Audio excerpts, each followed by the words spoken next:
In June of 1944, after D-Day, the Allies dispatched armored forces to Europe to join the fight. The American Army's 2nd and 3rd Armored Divisions were designated Heavy Armored Divisions and were equipped with the M4 Sherman tank. The GIs hoped the Sherman was the finest tank on Earth, but in fact, the American tank was woefully inadequate. When faced with the powerful gun and heavy armor of the German Panther and Tiger tanks, all too often the Sherman was reduced to a steel coffin.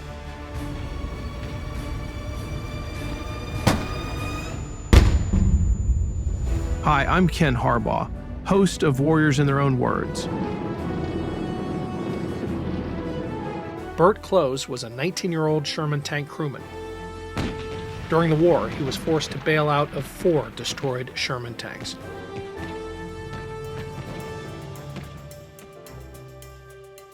I was drafted in Oregon and went up to Fort Lewis, Washington, and took certain aptitude tests. And I guess from those different tests that they took at Fort Lewis, they decided to send me to Fort Knox, Kentucky to be in the armored forces. So I took about 18 weeks of basic training in Fort Knox in the tanks and learned all the different jobs as driver, assistant driver, gunner, loader, tank commander. And then from there I was sent over to England and eventually assigned to I Company as a replacement. In the beginning, Bert was confident the Sherman was a great tank.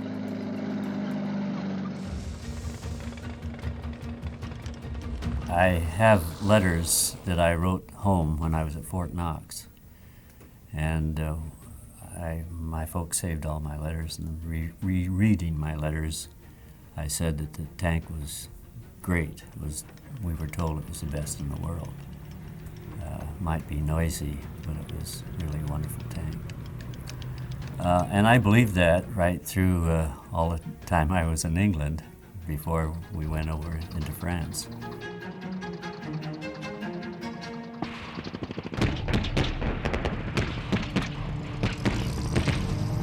June 29th, when the I Company went into its first battle,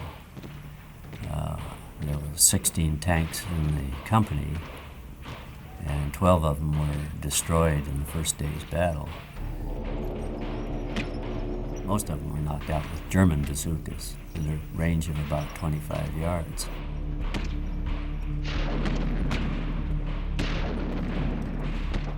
Nevertheless, I wasn't in on that battle, so I still felt pretty good about the Sherman tanks. The Sherman tank that I was in had a 76 millimeter gun as the only 76 millimeter gun in the company. The others were 75s, and the difference was that the 76 had a much higher velocity and was a much more deadly gun than the 75. Could pierce some of the smaller German tanks' armor. So I felt pretty good. The first battle that I was in, about July the 10th, we went through a hole in the hedgerow, and the infantry was following behind us, about 3 or 4 behind each tank. And then as the tanks would get through the hedge, they would spread out in a platoon of about 4 or 5 tanks. And on this occasion, in July 10th, the tank in front of us, I guess we probably got through a couple of fields, and one of the tank gunners hit a attic in a house that was probably several hundred yards away and just blew the attic to pieces.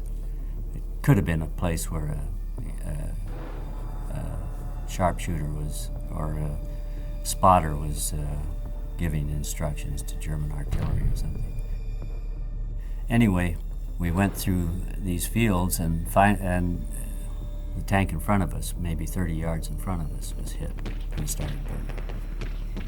So all the crew got out of that tank, and we started backing up.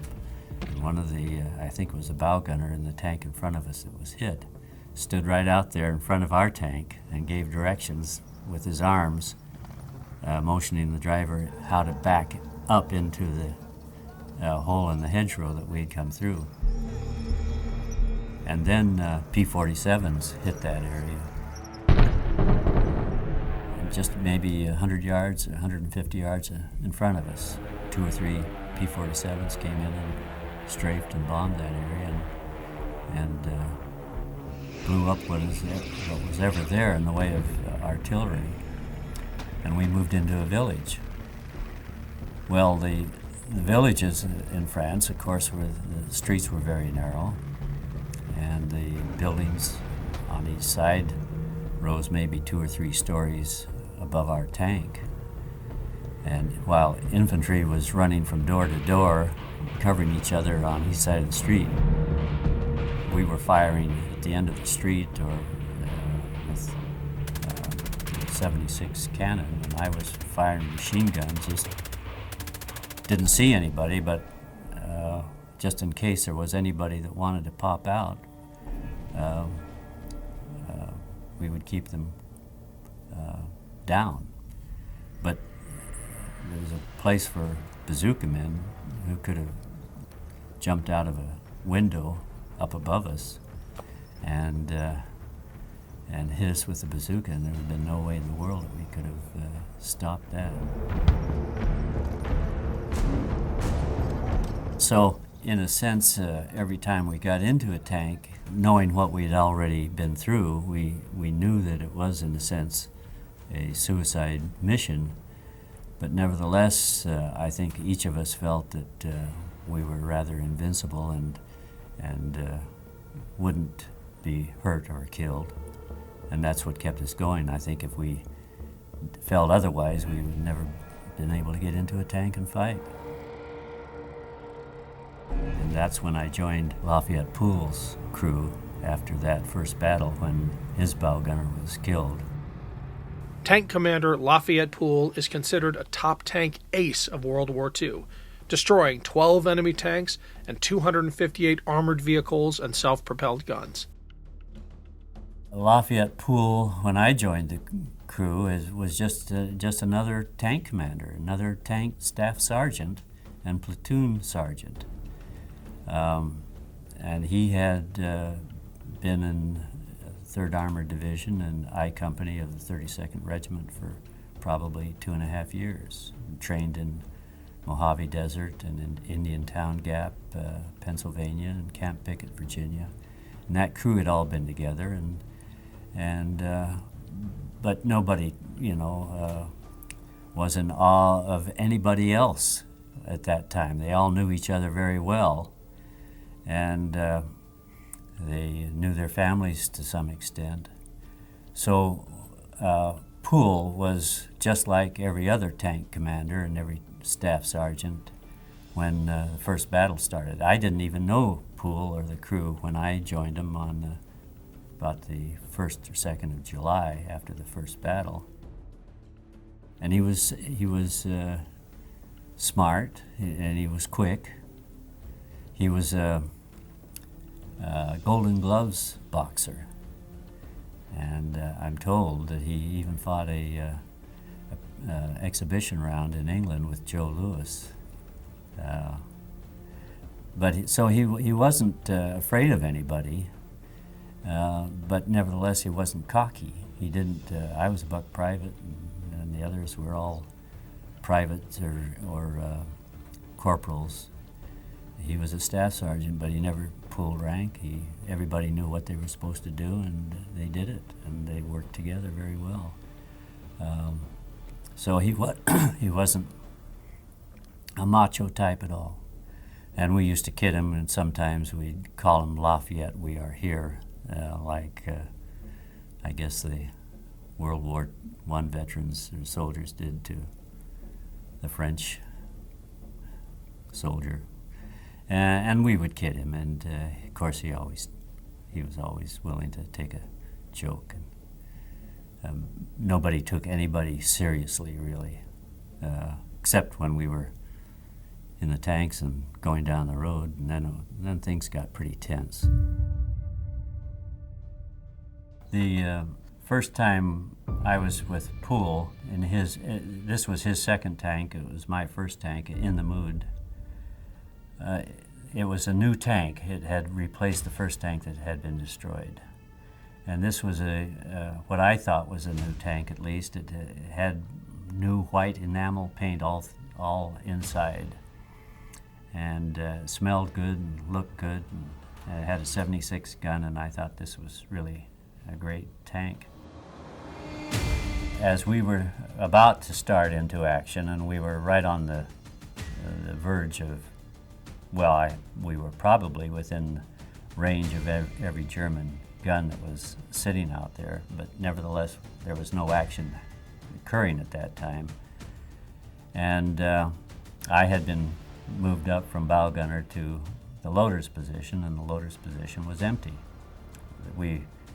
Going through the German Siegfried line and the Dragon Teeth, I Company, like every other tank company, lost a lot of men and a lot of tanks, and so we were short-handed. Well, just before we were to move out, a Jeep comes up beside our tank, and a young soldier jumps out, and he's told that he's going to be the loader in the Mood, and I'm to go down into the bow gunner seat again, position. So that's what happened.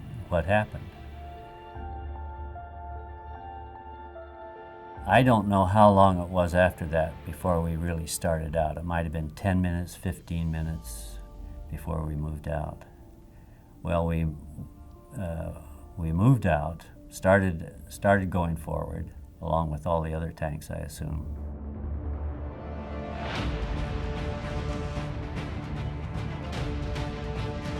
And a German shell hit our tank. It probably was a armor-piercing shell, and would have probably went all the way through one side and out the other. And it hit Aller in the foot, and it hit Poole in the leg. He would be standing behind Aller.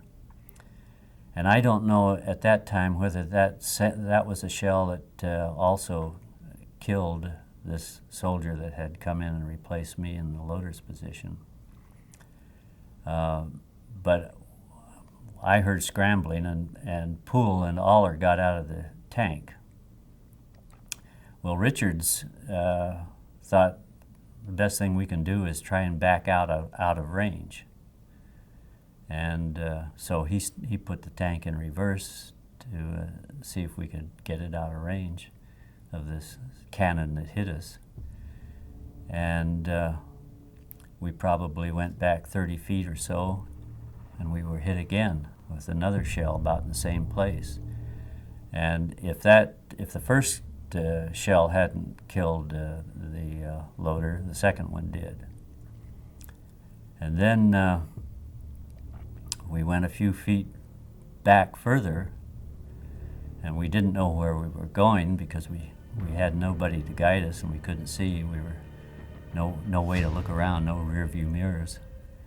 And the tank backed into apparently a large crater, and lurched and turned over on its side, and almost 3/4 over and upside down.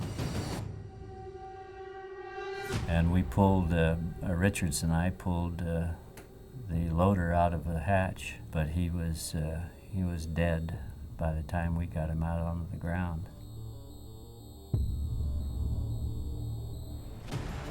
And then German artillery started coming in, and I crawled back under the tank, probably for 40 minutes or so. And then after it got stopped to some extent, I made a run for it back to see if I could get out of range, and I'm sure Richards did the same.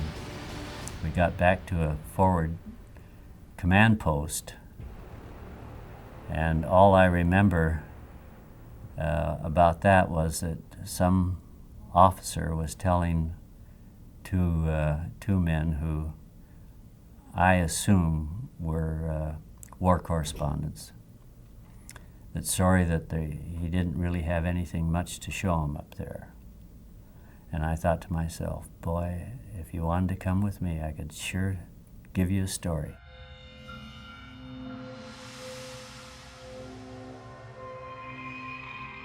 And later on, we looked at the tank to see what had happened, and this projectile had hit the gun mount that held the cannon in place when it was going down the road, but which was flat against the face of the tank at this time.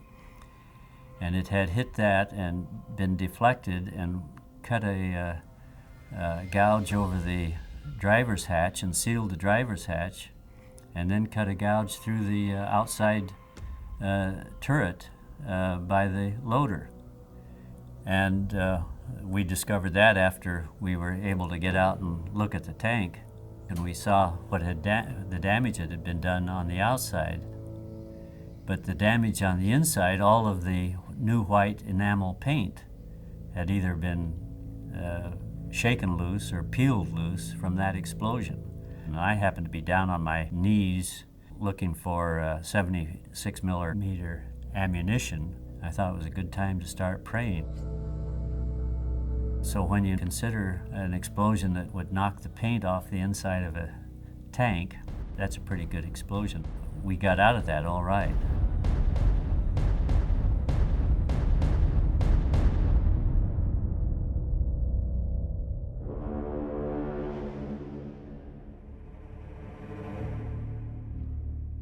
The second tank was in the mood, and that was hit with the two armor-piercing shells, and it really wasn't much of an explosion, and very little fragments that went when those shells hit the tank. They must have hit the turret, because that's the shells that killed the loader and then hit Poole. But those shells must have gone through the out the other side of the turret also, because they didn't bounce around inside the turret. I don't know what hit us really, whether it was a high explosive or armor piercing, but it was concussion burns rather than shrapnel that hit my face and burned my face with concussion burns, and I'm sure that that's what caused the driver's blindness. I had a piece of, just a tiny piece of shrapnel hit my lip, I guess. My lip was bleeding when I finally got out of the tank. So my left cheek and chin and left side of my forehead was pretty raw.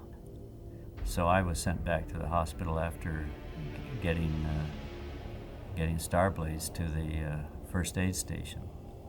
And I was taken care of there for about 10 days or so, and sent back to the company, returned to the company, and I was looking forward to getting there because I was waiting for my mail.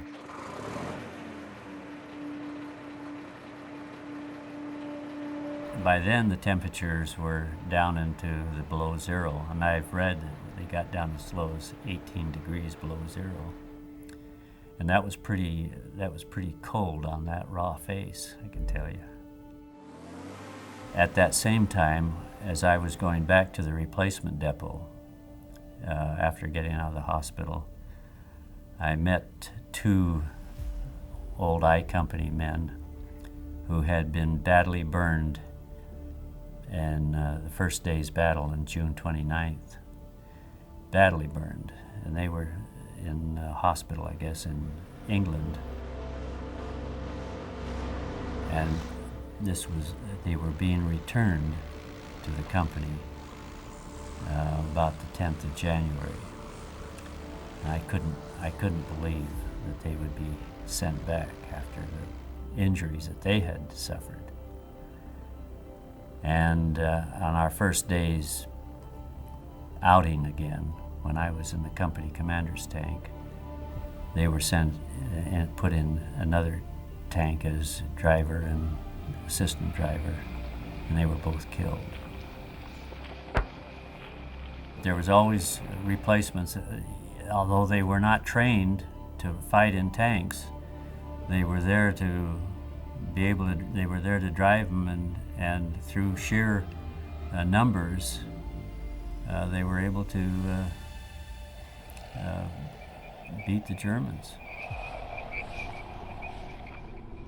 The same, of course, I'm sure, with the armored infantry and the infantry in general. When they needed replacements, they found them. When I was going back from the replacement depot in January to my company, I met a large group of men who had been taken out of the Army Specialized Training Program in the States. They were the fellows who were going to go to college and become specialized in certain programs, and never expected to see any combat. And I met them in the depot. They all had their brand new Garand rifles and new uniforms, and they were about ready to go up to the front. So it was just sheer numbers. And the Air Force, I think, did a terrific job. They saved an awful lot of tanks and tankers by strafing and bombing at various points. P-47s particularly.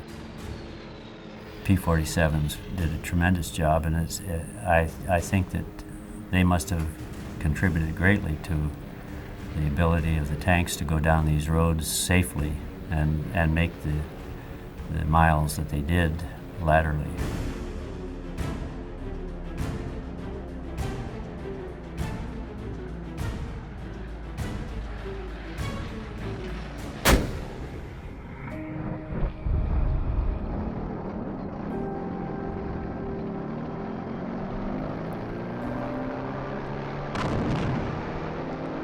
My feeling towards the Sherman tanks by January of 1945 was pretty much a feeling of disgust, and it had gone from being something I really thought was a great tank until it was just a piece of junk, really.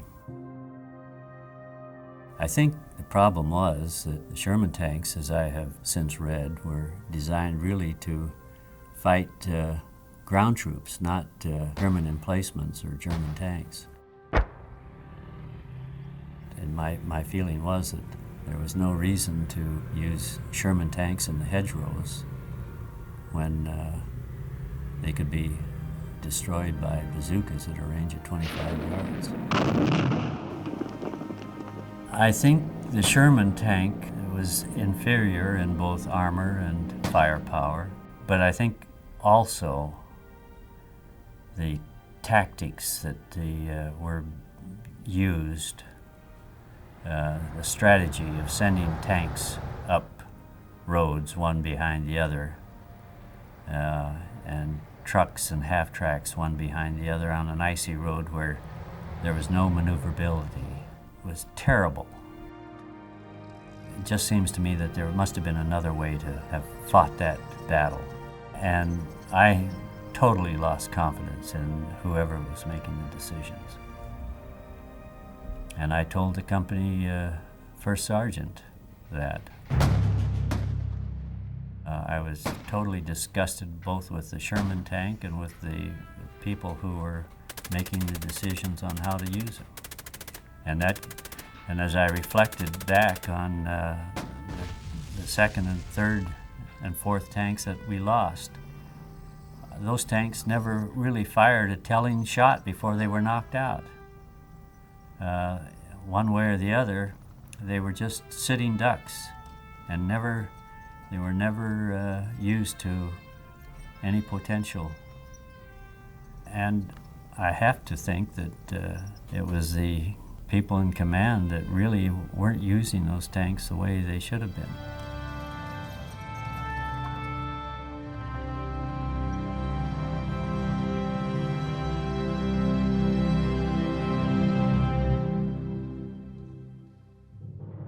That was Sherman tank crewman Bert Close.